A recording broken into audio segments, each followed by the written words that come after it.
better run when you hear that. I said run when you hear that. Better run when you hear that. I said run when you hear that. Better run when you hear that. I said run when you hear that. I said better run. I said run when you hear that. Run when you hear that. Better run. I said run when you hear that. Run when you hear that. Run when you hear that. Run when you hear that.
Good evening, everybody. Bruce Foster here, Jet Ski Republic.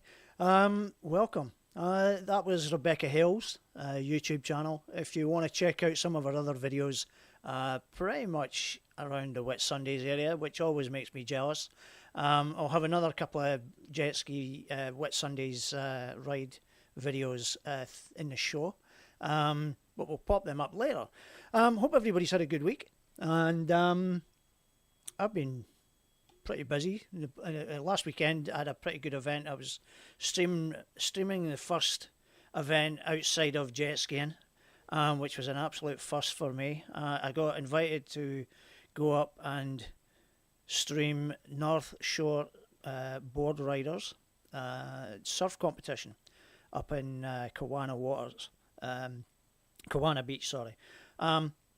Yeah, it was an eye-opener for me. Worked out pretty good, though, I think. There was a few little hiccups, but it was a new event for me, so something new, a new challenge. I've taken away a lot of good things from it, so hopefully for the next one, if there's a next one, we'll be able to further refine the finished product and make it a little bit more slick, a little bit more professional. So tonight, what have we got tonight? I've got Mr Shoreline himself, Jordi O'Keeffe. Let me just get him hooked up just now and ready to come in. Can I get a check from people if the sound is okay? Good evening, everybody. Good evening, Matthew. Good evening, Mike. Mike, I hope you enjoyed your trip up to Kagari in Harvey Bay. Hope it all worked out good. It looked, some of the footage I've seen from you guys, it looked wonderful. So, extremely jealous. So, let's try and get Jordi in, and we'll see if he answers. I always get this fear that nobody's going to answer.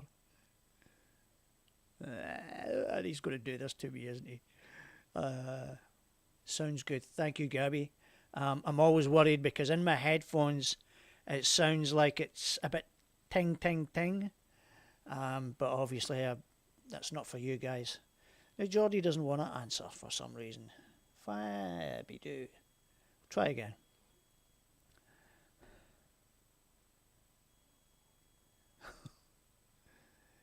Could be doing the show solo. Come on, Jordi. Oh, here we go. Hey. How you doing, mate? 2 seconds. Bruce, let me just cross it over. There we go. Perfect. Hey. Thanks for coming on, mate. Hey, my pleasure, Bruce. Thanks very much for having me on. Listen, I've got to sort something out a second. Hang on a minute. Let's Okay. just get this fixed up first. I've got something out. There you go. So that's a bit better sign than what you've put up behind you. Yeah, exactly. Listen, check that out, Bruce. that's a bit lame. Sorry, I've got to say it. We could expect a bit better, hey? I was expecting the banners and all singing, all dancing. Now, you've been on board with us for quite a while, and I've been trying for so long to get you on. It has been some time, hey, Bruce? Yes. You've been on board since the very start with us, and in that time I've kept asking you intermittently about coming on, and for whatever reason there's always been an excuse or reason why I wouldn't want to say excuse because that's a bit unfair on you. But the most recent one when I asked, you decided to go away to Europe. I did, exactly.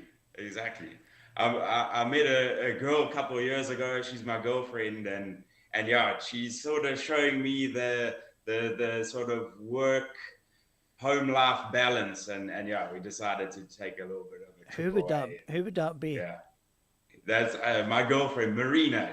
Marina. So who's? Yeah. Sorry, I've got Dawn. Who's Dawn? Is that your sister? Dawn. That's my mother. Your mum. Your mum's watching from France. Yeah, exactly. Hi, Mom. So it's been a while trying to get you on, and wow, it's taken a long time. But I think my mic's got a wee bit too loud here. So let's start with you. What got you into the jet skiing side of the business, and talk about the business as well. So it'll be a natural progression from yourself through the business. Yeah, for sure. I mean, I'll maybe take you way back, because it really starts way before my time, even before my father's time. Ooh. And it'll really give you an understanding of the pedigree that is Shoreline, and then also the O'Keeffe family. Are we going to get the leaflet size abbreviation of the story, or are we going to get the trilogy? The trilogy. So yeah, I mean, obviously ourselves, Shoreline, we located Slacks Creek, sort of between Brisbane and the Gold Coast in Australia. But you can hear by the sound of my voice, I'm not very Australian. That's funny, neither am I. So our origins are obviously from South Africa, and it really actually starts with a combination of my grandfather and my dad himself. So my dad, he was a really competitive motocross racer when he was younger, and his dad, my grandfather, and you're like this, Bruce, he was actually had a Kawasaki motorcycle dealership. So if he could see and you now. exactly. And he was actually the very first person to import a jet ski into South Africa. Oh, okay. Yeah, the good old JS 440, the original jet ski. Now, that's did I read that right a while back? It's 50 years old. Yeah, it would be. Exactly. Woo. Yeah, exactly. Yeah, the sort of 1970s. Wow. So yeah. So yeah, like I say, he was the first person to get one of those into South Africa. And it's quite funny. My dad actually tells me the story all the time. You know, this is way before internet and all those things. That when it arrived, there was no marketing material. They just assumed you actually just kneel on the jet ski. You don't actually stand up on it. So they rode around for weeks just on their knees, riding around until, you know, the magazines came that showed them, you know, you're actually meant to be standing up on it. So how did he take to it? Yeah, well, exactly. Especially, you know, someone like my dad who was, you know, a really talented motocross racer. Yep. It was just the perfect progression, you know, motocross, you know, the consequences when you fall off one of those things is you either got a broken bone or you're really not walking the next day. So, to be honest, the biggest, the most recurring theme that I get when I speak to various people that are racing, and what I hear from, like, there's Bobby Cardone does his show over in America as well, and every one of them, as well as some, you know, a number of people here, all have a background in motocross or go-karting or something like that. Yeah. I think I'm pretty sure that's how the likes of Bailey and all that, Bailey Cunningham, Yes. that's how he got started as well. It was go-karts Yeah. and stuff like that with his father and things like that. So it seems to be quite a recurring theme. So 100%. So yeah. So for him, you know, he started riding it, but because it was really the very first machine that they all had, you know, it was always out on test rides and demonstrating. So whenever my dad wanted to ride it, and you can imagine back in those days, those things were hugely temperamental and unreliable. It was always broken when he wanted to use it. So it was, if you wanted to use it, you had to actually fix it. And that's where, yeah. And that's where you learned the trade. You learn the tricks of the trade, 100%, exactly. So he saw that, and he saw that, you know, this is like kind of the future for him. He finished up his trade in South Africa. He became a automotive fitter and turner. Yep. So, and he obviously met my mom, Dawn, who's watching from a very young age, married her, and they packed their bags and headed for where else, you know, then the biggest place in the world, which was America, to go really pursue a career in jet ski industry. Right. And the first place he went to was a company called the Performance Jet Ski, or PJS. And a lot of the old school listeners maybe hearing on will know a lot about that company. I'm probably going to need an education on this one. What are we talking about here? So they were the powerhouse back in the sort of late 80s and early 90s. They had just such a reputation for building the fastest jet skis and winning a lot of championships with like really good jet ski racers like Jeff Jacobs and Christy Carlson. And, you know, my dad, he arrived there, went inside to apply for a job, literally left my mom outside with the suitcases, did a bit of a demonstration, like a bit of a trial, and they gave him a job right on the spot. And they still laugh about it, that he left my mom outside all day. Well, he went and started working full time. Go, Mom. You started the dynasty, Mom. Exactly. So yeah, he started there, and then in fact my mother herself, she also got a job in at PJS. She was in the foreign sales of all the parts and accessories. Right. So, and then my dad himself, he sort of worked up his ranks. He was a technician there, and then they sort of, between him and the owner, sort of a lot of potential in him and transferred him over to the research and development department there. And yeah, he worked with like a lot of other jet ski sort of tuner legends, you know, such as Bill Shapen. He later went on to found R&D Performance. Like a lot of jet ski racers will know all about R&D. Yep. Yeah, exactly. Especially, you know, a lot of the modern day four strokes, like your Kawasaki, he did a lot of work on those. And then another really popular person he also worked with was Dan Laney from Dasser Racing. And a lot of the free ride or freestyle jet skiers will know all about Dasser Racing and the sort of revolutionized engine that he came up with for free ride and freestyle. So my dad worked hand in hand with a lot of those guys. Listen, freestyling's making a bit of a comeback. Yes. At the moment. That SCX event, Victoria's looking to stage something. Yeah. You tend to do a little bit of that kind of stuff, don't you? Yeah, a little bit. Yeah, exactly. More when I was a lot younger. But hey, listen, don't put yourself down now, Jordi. There's still life in the old dog yet. No, you're not fancy throwing your hat in the ring. I will give it a go. You heard it here, people. You heard it here.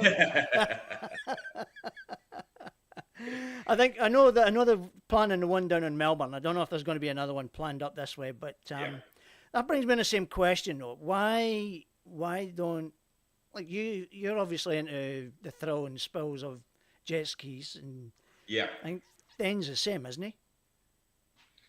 Sorry, say your that brother, again, Bruce. Thing. Yes, yeah. He's very much the same, isn't he? Yeah, 100%. So why don't you both race? You know, we did quite competitively for quite a while. But yeah, you know, life and work catches up. But yeah, we always really sort of willing to give it a go. You know, when the time is right. Well, there's a funny enough, there's a little event happening on the 23rd and 24th of July at Atkinson's Dam. If you're maybe if you're keen, you might have to come out of retirement for that one. Yep. I'm pretty sure you'd have a few helpers. Yes, yeah. I'll put you to task, Bruce. There's Janine Jackman saying, "Do it, Jordi, do it." Yeah. All right, Janine. If you don't do it, throw your brother on a ski and get him to do it for you. Not too bad. You must see him ride. He goes really There you well. go. I'm not entirely sure if they're doing stand-ups or whether it would just be sit-downs at the moment. I'm not entirely sure what that makeup's going to look like, but I would imagine they're probably hoping to do a bit of both, but we'll see. Yeah. We'll see how it plays out. But I'm just curious to know why it's always other riders that kind of represent the Shoreline brand, but you're not there yourself. I know you've got people doing it for you, but so there's Tralee. Tralee's just confirmed they're doing stand-ups at the state championships as well. So there you go. All right, no excuse.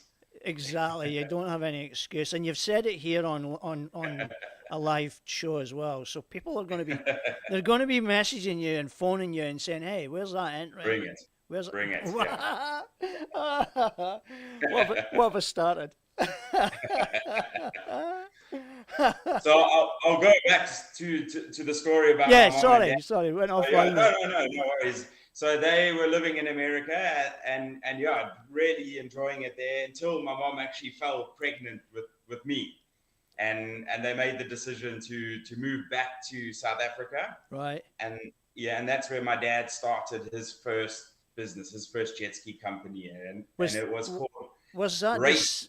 I'm always curious about the reasons for moving back, and I guess there's a personal reason for that. Was it to be closer to family while trying to bring you up? Definitely. Yeah. Especially at that age, I can imagine, you know.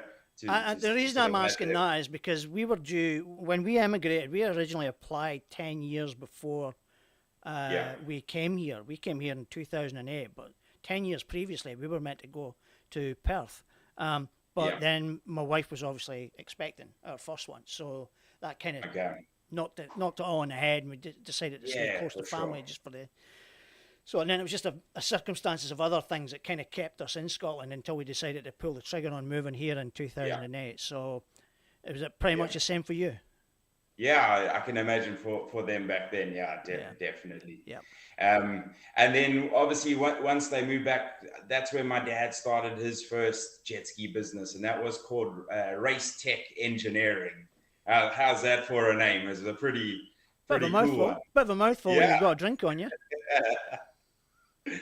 And yeah, he quickly sort of started working up the ranks, and yeah, prepared a lot of fast jet skis for a lot of the local South African races, and yeah, had really good success. And obviously I was sort of born into all of that, Yeah. and sort of stuck around for that. You're not going to be able to avoid that, are you? No, exactly. At age 4, he bought me my first jet ski. Oh my word! Yeah, exactly. Oh, wow. Also a 440, a stand up, and yeah, in South Africa the boating laws were a lot more relaxed there. Yep. You could really start riding from a young age. Yep. But to be honest, at 4 years old, I was so petrified of the thing. I wasn't until sort of a little bit later on that I really. You must have looked like a little toy on the back of that. Yeah, exactly. Were you kneeling at first? Well, obviously you would have. You would have had to have knelt. Like anyone learning to ride a stand up, you always would start on your knees. Yeah. For sure. I've always looked at it and thought, nah, there's no way I could bloody do it. But I know for a fact I'd be on my arse numerous times, and I get frustrated really quickly if I can't do it quickly. Yeah. So I would just go, nah, I've had enough. So no, but I mean, that's the thing with the stand up, and what makes it so rewarding to ride is that it's such a challenge. I've been riding it since 4 years old, and I can tell you now I still haven't mastered it. And it kind of goes for everyone, and that's what keeps you coming back for more, is that constant, like sort of learning curve. It really does it not get a bit frustrated when you keep doing the same thing all the time, though? No, I mean, that's the beauty of the stand-up. And like I say, you're learning, you take away some sort of skill or new technique that you didn't know, the time before. And that's what makes it so special. I think it's great that in this day and age, there's a lot of people are willing to share the knowledge as well, which is really, really helpful. And I don't know, like I know that, like, when I did sports in the past, I didn't do jet skiing or racing or anything like that. It was swimming, basketball, all that kind of stuff. Nobody spoke to you. You were basically on your own. You had your coaches, and that was it. No one else spoke to you. Even some of your teammates wouldn't help you out. But nowadays, it seems to be like everybody's all progressing. They're all wanting to get better. So everybody's learning off each other, and it just feeds everybody. Feeds off one another. Everybody just keeps growing and getting better, which is great to see. So long may that continue. So that's why we need you on the race scene. Yeah. Well, that's, again, like, so I grew up and I saw all of that. My dad was preparing all these fast jet skis for these guys to go racing, and I'd go with them to all the races, and I just eyeballed it, and that's all I wanted to be, was a jet ski racer. And my dad sort of started grooming me to go that way. But it was quite funny, like, obviously jet ski racing itself was at its peak, sort of late 80s through to the 90s. It was really the heydays. And then it suddenly just started to taper off. And that was when freestyle or free ride started to really sort of come together. And my dad sort of shifted his focus business-wise, more to actually catering for the free ride jet skiers, and obviously also started making myself, more compete and that kind of stuff. And we spent a lot of time at the beach where I was from, and a lot of practice. In fact, I don't really tell people this too much, but at my age, I think it was about 13 years old, I was the youngest person to do a barrel roll on a stand-up jet ski. And back in those days, I mean, a barrel roll was a massive maneuver. Dare I ask how old you are now? 33 years old. So you could be Could you possibly be the oldest to do one? Sorry. Maybe, how old are you, Bruce? Mate, I'll break myself in two. I know that's going to happen for definite. I'm laughing at Jordi. I'm listening to what you're saying, and I'm agreeing with everything you're saying, and I love hearing what you're saying. But in the corner of my eye, I'm watching the chat room as well, and there's a bit of a Sea-Doo Yamaha thing going on. Okay. So it's quite funny to watch. So how did Shoreline come about then? How did that So obviously, we were in South Africa at the time. I was still quite young, but as I was growing up, my parents sort of saw the social economic side of South Africa maybe taking a little bit of a turn, and there were a lot of people that moved over to Australia and for a better sort of quality of life. And that's where we made the decision to sort of immigrate as well and come here. We were very, very, very lucky. Especially arriving on the Gold Coast. It was a very similar sort of climate and all that to where I was from, Durban in South Africa. So that was really good. And then that's where we started Shoreline jet skis actually back then. And so it was originally based down on the Gold Coast. On the Gold Coast, it was in the Coomera Marine Precinct. Just a little mini factory, and it was basically obviously just myself, my dad, and my brother, and we started, and it was tough times. We came with the concept of, I don't know if you've seen my dad. He makes the Shoreline tubbies. They're the fiberglass pontoons that latch onto the side of the jet ski fishermen's. Yeah, I've seen machines. them. Michael Byrill's got one. Yeah. So we brought that over with us from South Africa. My dad came up with that idea, and we thought, it was very popular over there. We're going to come to Australia and introduce it here, and we're very proud of it. We put it on. We went out. We bought a brand new Yamaha. We rigged it up, put these things on. Went to our very first boat show, and the very first person that walked up went straight up to it, pointed at them and said, "How much to take these ugly things off?" And myself, my brother, and my dad, we just turned around and looked at one another, and we were like, "What have we done? What have we done? We had so much success with it in South Africa." But the first person didn't really like the idea of it. So it took quite a long time, to sort of convince. Jordi, I can relate to this. It takes quite a while to get accustomed to the Aussie way. Exactly. Definitely. I know where you're coming from. Yeah. So I mean, we put our heads down. We marketed it. We worked on it, and before long, it really started to gain a lot of traction.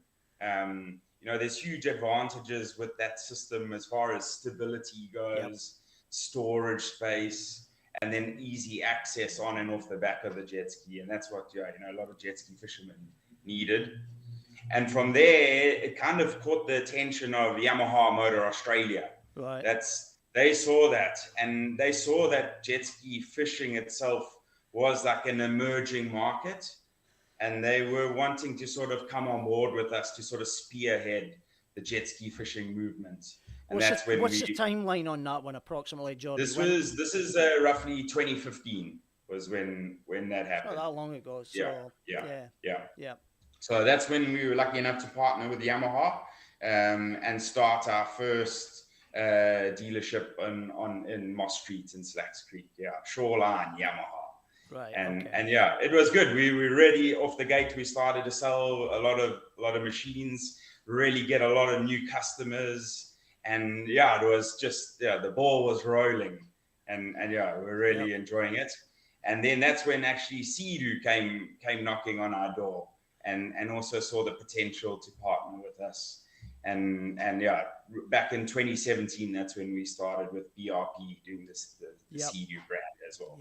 And we actually one of the only dealerships in the country that actually offers both Yamaha brand and obviously also the Sea-Doo brand. I know, I've seen that. Yeah. I haven't come across anybody, certainly not. Yeah, like you're saying, the only person in the country or the only company in the country that does it. Yeah, So for sure. why don't you just make the trilogy and just bring in Kawasaki? Yeah. Maybe one day. You need to sweeten up Jamie though. Yeah. No, and that's the thing, the existing dealer like Jamie, he does such a good job already, and he does Kawasaki, Yep. the justice. Yeah, he knows them inside out. 100%. He tinkers with them, and he's like the mad scientist. He'd be a bit like your father when he was in the.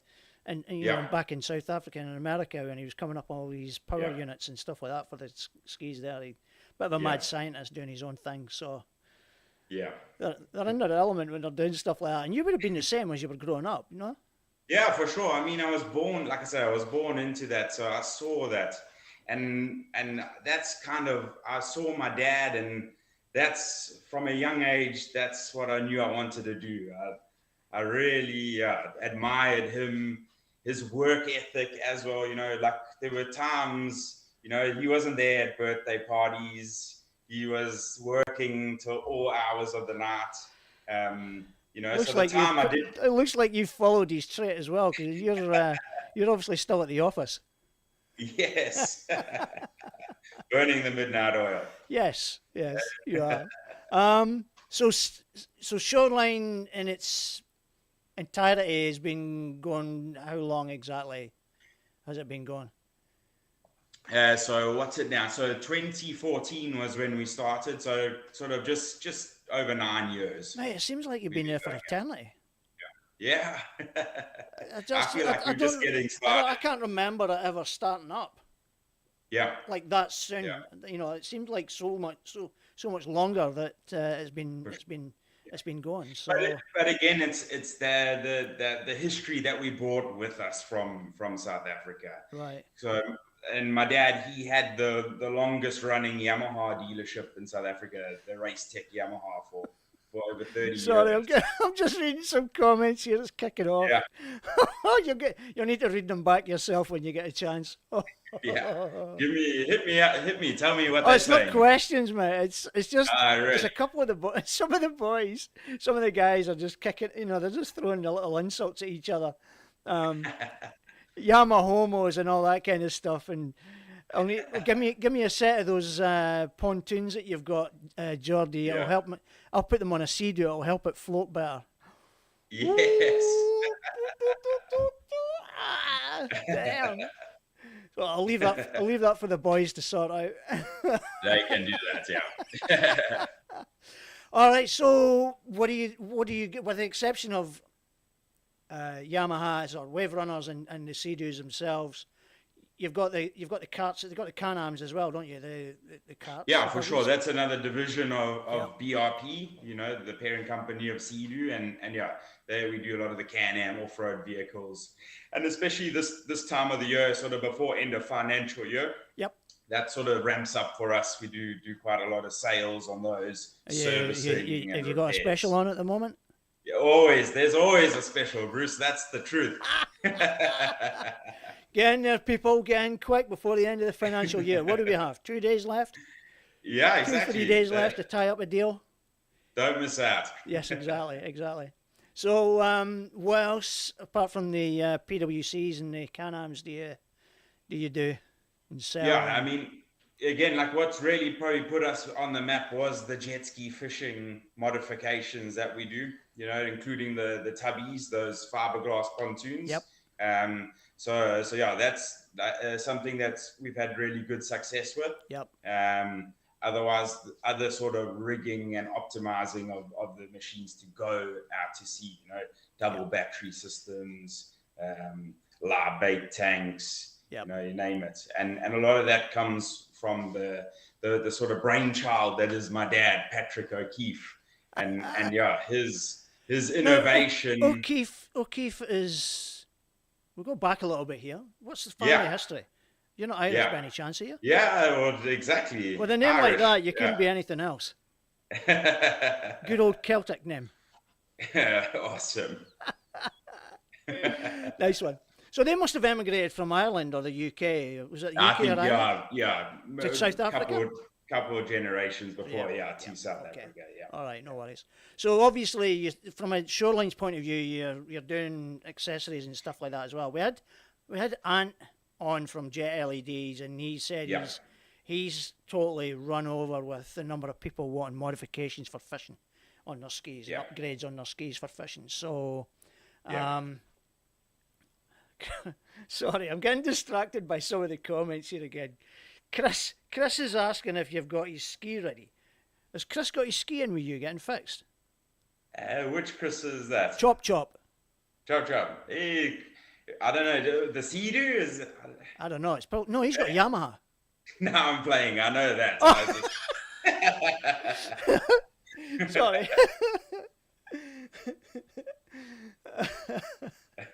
He's wondering if it's ready. yeah, Chris, we got your RXP. It's on the trailer. It's ready to go. Yeah. You're feeding into this.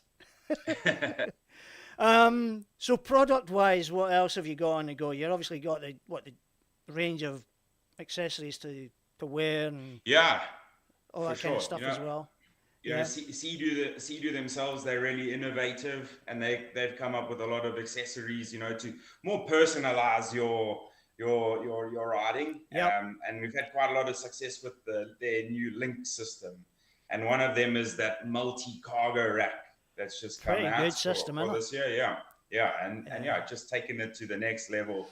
You can carry more fuel, more cargo. There's so many little accessories that you can add on to it. You've got to go. Exactly. You kind of got to reel it back in a little bit before you get a bit carried away, eh? 100%. It's a pretty mad system. It's born out of a simple idea. 100%. And it's just growing arms and legs. But the simplest ideas are usually the best ones. That's the great thing about it. So you've got Sea-Doo ridewear. I'm assuming you have Yamaha as well down at your Yamaha showroom. Do you sell Jet Pilot stuff as well? No, we actually don't do Jet Pilot. There's a distributor already on the street, a water ski shop that actually sells the Jet Pilot range. I know who you mean. I can't remember. Yeah, I know where they are, but I can't remember the name of them. Okay. But the OEMs, they've really got a good range of also all the water sports gear, like Sea-Doo, Yamaha as well. They've really got a good life jacket range at the moment. So. Now, I've got one question as far as what's your best selling ski at the moment? The best selling machine, it probably really comes down to the Yamaha FX That's just like our bread and butter. It's such a bulletproof machine, really good for Moreton Bay sort of riding because of the offshore hull design. So that's a hugely popular one, but by far our number one seller is the Sea-Doo, the GTR 230. And the reason being, it's a mid-size machine, so it offers like really good maneuverability, but at the same time still some good ride quality. And then it's got that 230 horsepower sort of low boost supercharged motor that just gives you really good power, good fuel efficiency, and the bang for buck is good as well. Really affordable. It seems to be it seems to be quite a popular one with a lot of people. But do you think there's a particular reason why, without the obvious from this lot in the chat room, they're all going to say one brand over the other? Do you think there's a particular reason why Sea-Doo seems to sell more units than Yamaha? I mean, you think it's down to marketing, or do you genuinely believe that the product's a lot it's a really good product, and they are also at the forefront of innovation and design. So a lot of people really like that. Marketing plays a big role. But I guess the thing is as well, Jordi, is they're in a very, very strong position to be able to invest money in developing new features and that as well. Whereas, if you're selling less units, naturally you don't have that kind of money to invest in new features. So it's a bit of everyone else is having to play a bit of a catch-up game, which is it's a nature of the beast, unfortunately. But but yeah, I mean, they all have their pros and their cons. Yep. Yamaha as a brand, that Japanese culture and way of Yep. thinking, similar to the Kawasaki. Yep. It's a little bit more tried and tested, and quality. That's what they really aim for. Yeah. Yeah. Now, And couple of a question here from Lee Sin.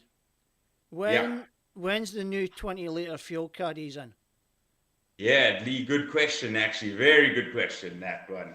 We've actually just started to get some of them, and there's a couple back orders we have on those, but they slowly starting to come in dribs and drabs. So, Lee, right. I think I've got your name down on some of those. If you haven't, I'll make sure I'll put you down. There you go, Lee. Lee, I'm not going to ask Jordi how much. That's between you and him. You guys can sort that out offline. So I'm not putting Jordi in a tough spot where he's got to. You've got to haggle with him online. Lee gets looked after. If anyone wants the same treatment Lee gets, just use his special discount code. You might have to ask him for it. So what's the plans for the business then? That's also a good question. And I'd love to say, sky's the limit and we're going to get the biggest shop and all that. But to be honest, we've just been growing very steadily and we're happy to keep it that way, Yep. That way, we keep a good level of customer service. That's something we really pride ourselves on. You guys must have been pumped with over the COVID period, were you? Yeah. Oh, yeah. Definitely. Yeah. But just continue to grow, steadily. Enjoy it. That's the best part about this job is, it's really something that we love doing. Nice one. Good to hear. So are we getting a declaration that you're going to make an appearance at the state championships? No? I don't know about that. Everyone that's tuning in, you've got to get in Jordi's ear and try and get him and his brother up racing at the state championships. Well, unfortunately, there'll be no trophies left for anyone. Oh! I don't think you guys want us there. You'll need to put that to the test, mate. You need to put that one to the test. I'm just playing. Yeah, I'd love to come, but unfortunately, jet ski racing requires a lot of preparation. Especially racing a stand-up jet ski. You have the means to do it. You have the technology. You can rebuild it.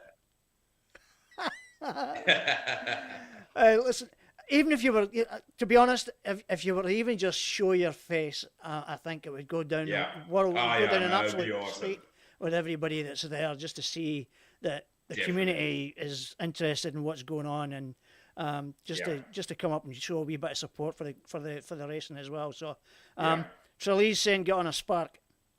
Yeah, no, Lee, let's get on a stand-up. Maybe put him on one too. Are you challenging Billy to the stand-up? Billy needs to ride a stand-up, that's for sure. Billy? Yeah. I don't know where he's at nowadays. He seems to have disappeared for some reason. I don't know what's happened to him. He's a good guy, Billy. His heart's really in the right place. His heart's in the right place. He's always part of the Shoreline family. Yeah, exactly. Listen, Jordi, I'm not going to keep you any longer. It was an absolute pleasure having you on, and I thank you for your time. Anything you want to say before you go? Yeah, hey, obviously, thank you to all our customers. Thanks for supporting us and really making us who we are today. Also the companies we work with, like Yamaha and Sea-Doo, it's really cool. Thanks to them. And then also my mom and my dad, they made the sacrifice to sort of pack up and bring us here for me and my brother for the opportunity that we have now. So big thanks to them. And I bet you when you moved here and when you were moving around all over the place, you're thinking, why are we here? What are we doing here? What are we there for? Oh yeah. My kids did exactly the same, and by the time they got here and got older, they were like, we're glad you came. No, 100%. No, we were definitely very, very blessed. Yes, exactly. Nice one, Jordi. Hey, Bruce, thank you very much. Yeah. No problem. Thanks for your time, mate, and all the best to you, Thane, and the rest of the team. And thank you. We'll catch up soon. Awesome. All right, take it easy. Thank you. Cheers. Cheers, mate. There we go. That was awesome. I loved that. That was awesome. I loved that. Thank you, Jordi. That was a pleasure. I'd love to see a bit of a battle going on the course with Jordi O'Keeffe and that from Shoreline and some of the other riders. I think it would really gauge a lot of interest, and yeah, I would love to hope it would happen. But I know he's a busy man, and he's the business is growing. So fingers crossed. Fingers crossed. We never know. Okay, so let's go into the quick roundup. We've got a couple of things to go through here. Some AGM stuff coming up. New South Wales are still looking for people to put their hand up for their committee for the coming season. Without a new committee in place, applications process for permits and stuff for competitions running into 23-24 season, it can't happen until that's done. So they're still looking for expressions of interest. Get in touch. If you're down in New South Wales and you're looking to get involved, get in touch with the guys at New South Wales PWC. Also, Victoria has the same. They have their AGM coming up, 8th of July. It's another week away, so a little bit of time there. Remember, like every organisation that has members, it's only the members that can vote. So if you want to join the association and you're down that way and you want to get involved, then you have to be a member in order to have a voice. Okay, and they're looking for you to join, looking for people to join as well. So they're looking at increasing membership and obviously the AGM as well. So that's happening a week on Saturday. Always give a shout out to our friends over in New Zealand.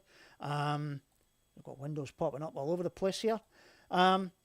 Jet Ski Racing New Zealand. They have their Winter Enduro Series coming up.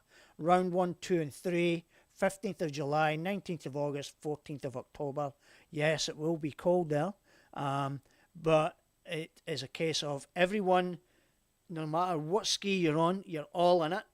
And then they determine and work out who all wins what. Okay, so if you're interested, contact Dave Vennell at Gunslinger Racing or message the Jet Ski Racing New Zealand page. Okay, there are a couple of other competitions that are going on just now. In fact, if you give me a second, I'll go and find it. And it's Trolley, I hope you don't mind me putting this up. I know that I saw this earlier today. So there we are there. Now guys, I'm not entirely sure if that can be seen. Let me just enlarge that a little bit.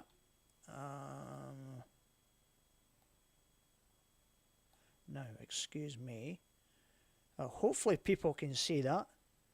There's a variety of different competitions on the go, including Jet Ski Racing New Zealand, also the QPWC. Wellington Jet Ski Club also has some comps going on as well. And let me see. There's also some racing going on with WCR as well, which is based in Queensland. I'm not entirely sure what the deal is with all that with that particular association.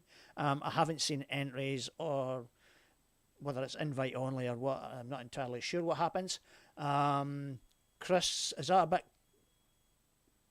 But let me just enlarge that a little bit more.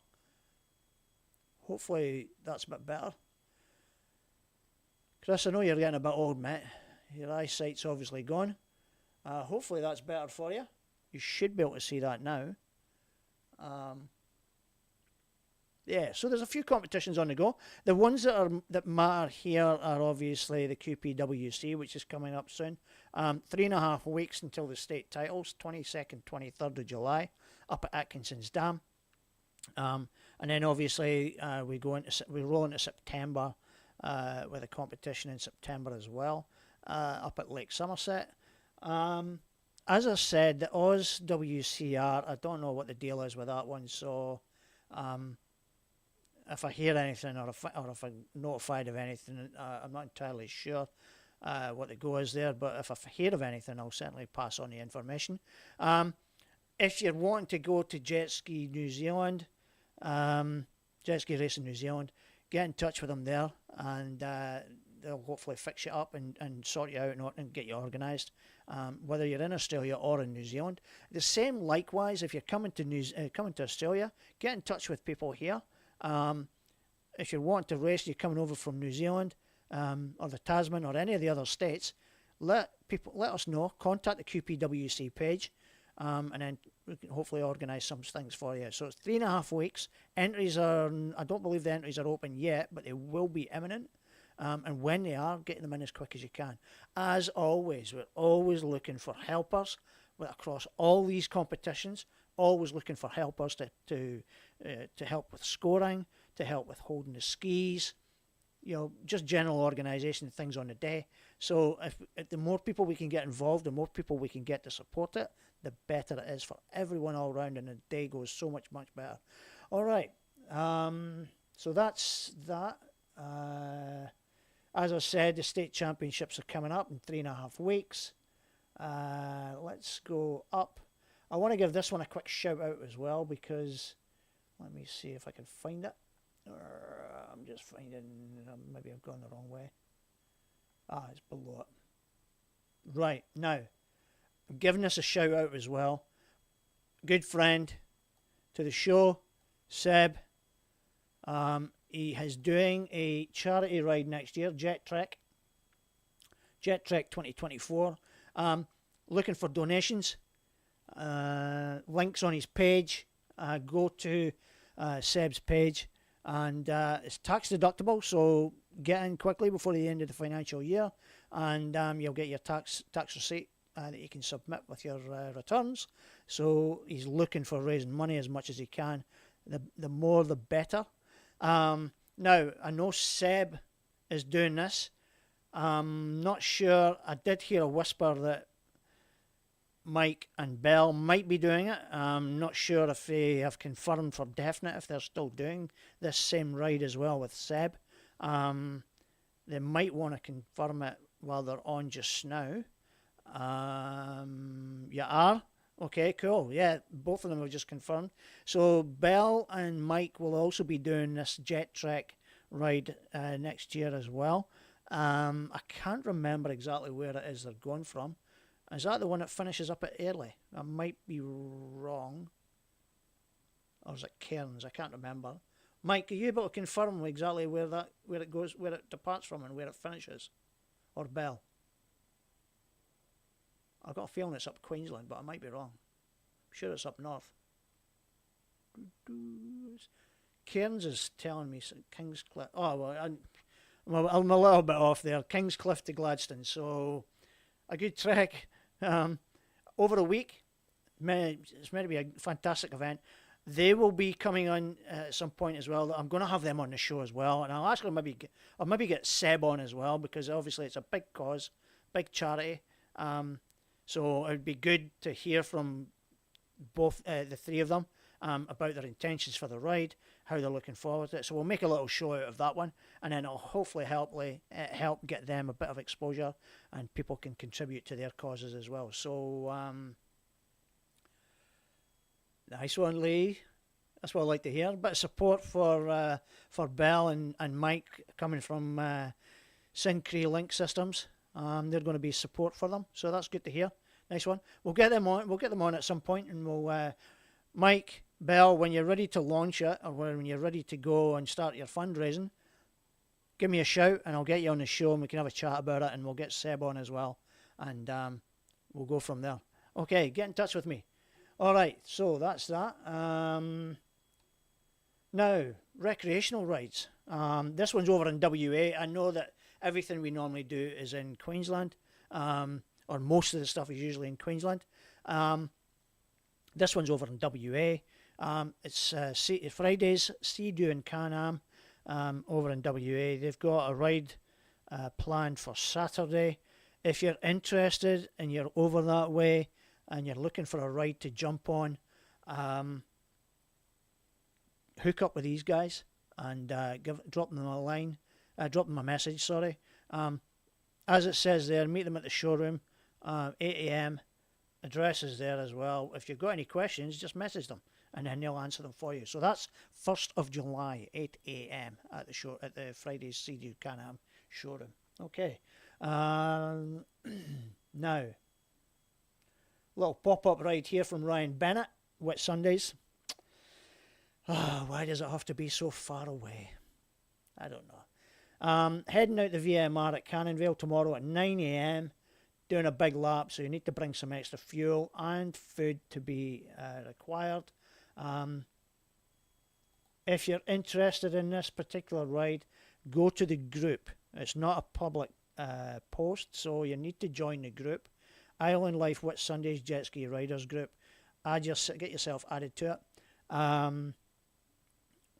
As you can see there's an itinerary. Free to tag along. Make sure you've got everything you need with you. Drop Ryan a message if you want to ask some questions. And then hopefully you'll get yourself a nice little ride. I'm assuming the weather's meant to be pretty good tomorrow. It's been looking pretty good lately. And while we're actually there, let me just pop this little video up. This is actually Dion Luxton, who rides with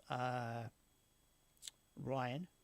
And it's a video that they put up just the other day, actually. I think it was 2 days ago. So let me just share this one. It's just a very short one, so I'll share this with you just now.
So there we go. That's Dion Luxton, partner in crime with Ryan. Usually out and about on the waters around the Whitsundays.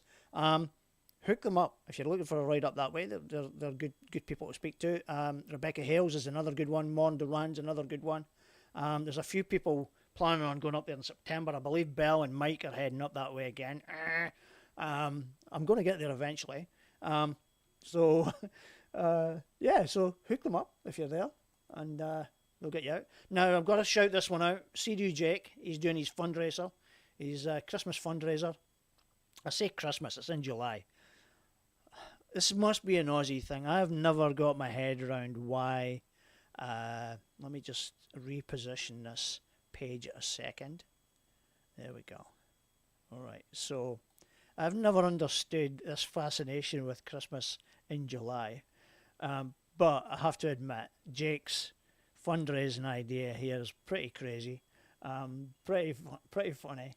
And if he pulls it off, hats off. I've got to salute the man. Looks for donations.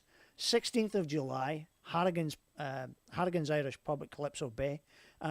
They've set up a venue. There's, I believe, half the spaces are taken.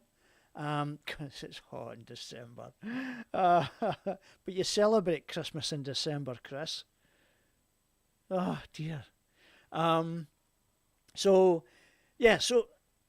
the funder, they've got a marquee and that all getting set up. It's all going to be set up properly. Him and Alan Skinner have set this up.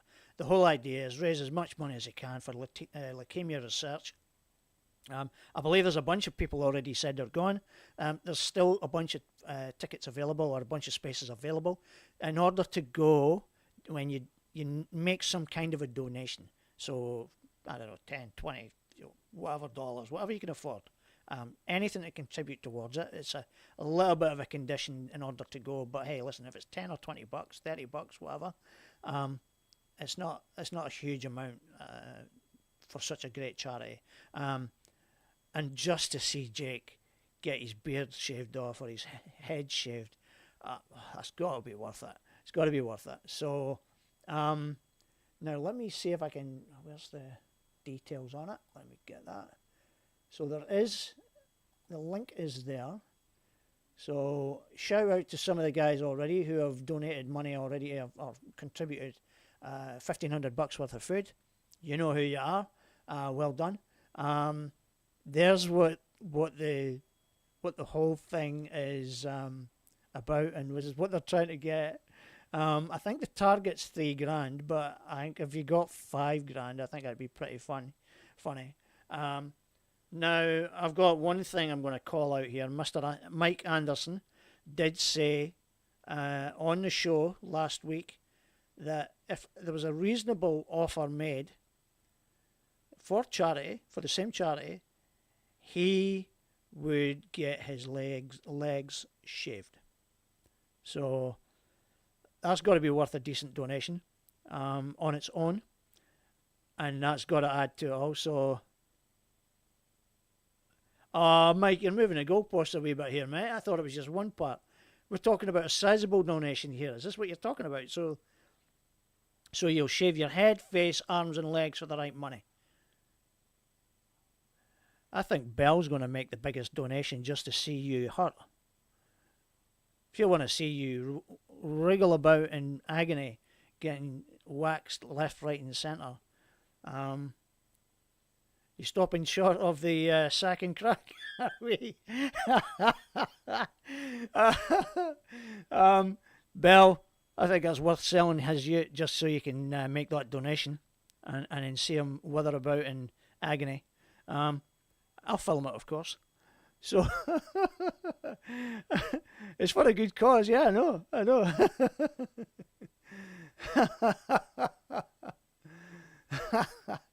I look forward to that one. So let's move on. So there's still spaces available for this event. Now, notify Jake and Alan. Go to the event page. Yep, there's an event page set up. Indicate that you're going. Message them if you have to, just to make sure, because it's all about the numbers. They want to make sure that it doesn't fall apart because short of food, whatever, so they're caring for the exact, or there's an unnecessary excess, which could be better utilised for the fundraising efforts. So 16th of July, Harrigan's Irish Pub, Calypso Bay. Be there or be square. Okay, right, last bit. So here's a little thing for me. Now, I'm never usually one to call out things or make things worse than they are, but there seems to be a lot of, I'm noticing, like, it's not just me, because Maritime Safety, Rex at Maritime Safety's commented to myself, commented to Jake, commented to Jeff and a few other people about some of the clips and complaints that they're getting about people doing not quite the right thing. So this is one, I'm not naming anybody in this one because this video clip doesn't name anybody. Okay, someone's posted it, their name is there. It's not them, they're not the writer, so let's make that perfectly clear, all right? So it's an aerial shot of someone in amongst some whales. Now, hopefully you guys can see this. Now, let me just get that and I'll size it up a little so that it can be seen. And then I'll play it. Right. Let's go here.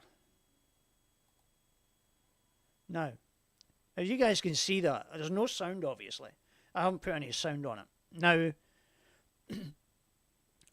you're looking at those skis and you're thinking to yourself, they're fine, they're safe. They are. They are safe. But bear in mind that the regulation or the rule is actually 300 meters. Okay, if by chance you happen to be alongside them, you are actually meant to slowly move away from them. Okay? Now, this is just an example of some of the other stuff that's been going on with people getting too close to stand-up paddle boarders and speeding in amongst boats, all that kind of stuff. Guys, we got to remember, in this day and age, people have got social media, they've got the phones, they're all carrying the stuff that can capture you instantly. So don't put yourself in that position and get yourself caught out. You're not only getting yourself caught out, you're putting the community in a bad light as well. And God, the boaties love to have a bit of a tiff about us when we're doing stuff. Now, very little seems to get said about them. Okay, even although we know they all do stuff just as bad, if not worse.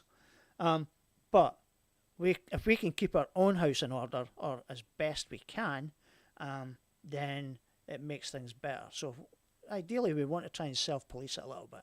So the question was that came up last week with a post that I seen was, if you're in and amongst marine animals like that, what am I meant to do?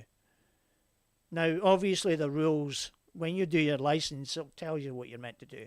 But I think, to be honest, and I've been caught out a couple of times on it myself, you tend to get that focused on what's there in front of you, and you're almost in awe of it, that you actually forget about what you're meant to be doing. Or I've done it a couple of times and then realised, oh, hang on a minute, we need to get moving.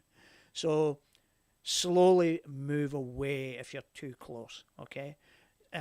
If you happen to be too close and you're taking videos and images and pictures like that, be mindful when you're posting them, where you're posting them, okay?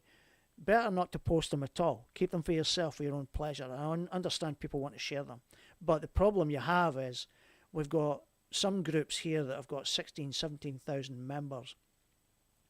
And some of the staff from Maritime Police and Maritime Safety and the Water Police are in those groups. So they're seeing what we're seeing as well.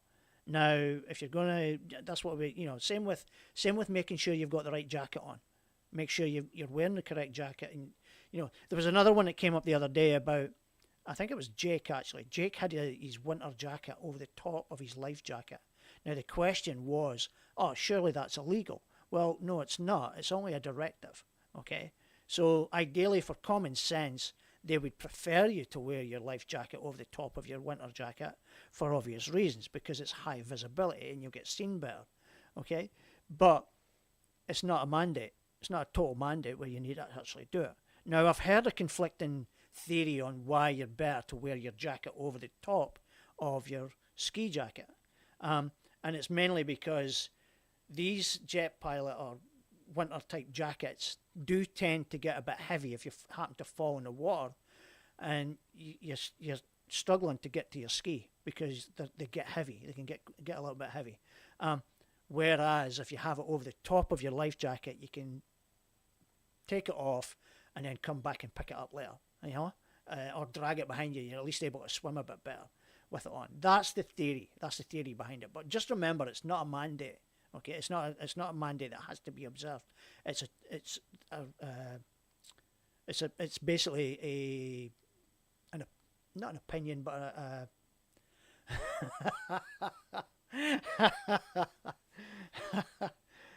Mike, are you trying to suggest that you've got your own flotation devices?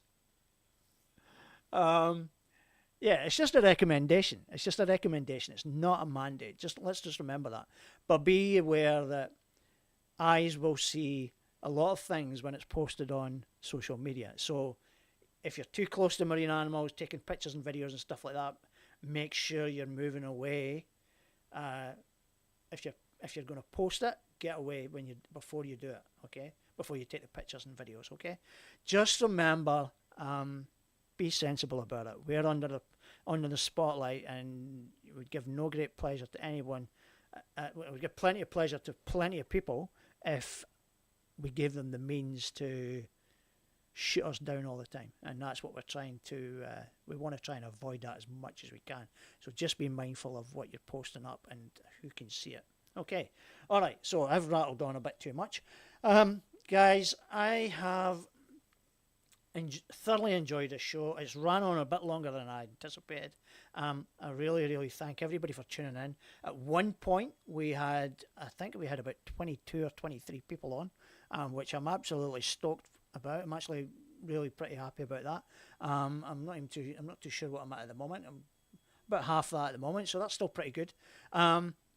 Thank you all for tuning in. Everyone that's came on and commented in here, between my conversation with Jordi and listening to and reading the comments that have been getting put up between Chris, Mike, Lee, Bell, and some of the others, it's actually been an absolute joy. And I thank you all for your contribution to it. I'm going to leave you with another Whit Sundays video from Mon Durand. He did this one at the weekend. Love his videos. There's a certain style to them which I'm familiar with because I've seen it elsewhere with another group that I know of, and I know he's a big fan of them as well. So I'm going to leave you with Mon Durand and his video around the Whit Sundays, and until next week, I don't have a guest yet. We'll figure out a guest from somewhere, but until next week, stay safe whatever you're doing out on the water. Have a great weekend and have a great few days at whatever ride you're doing. Please share your videos and tag Jet Ski Republic in them so that I can hopefully share them out to everyone else. If you don't want to tag me in them, let me know. Send me the links, or send them to me, and then I'll happily share them out for everybody to see, because I'm always looking for more content to put out there, pictures as well. So until next week, farewell and stay safe.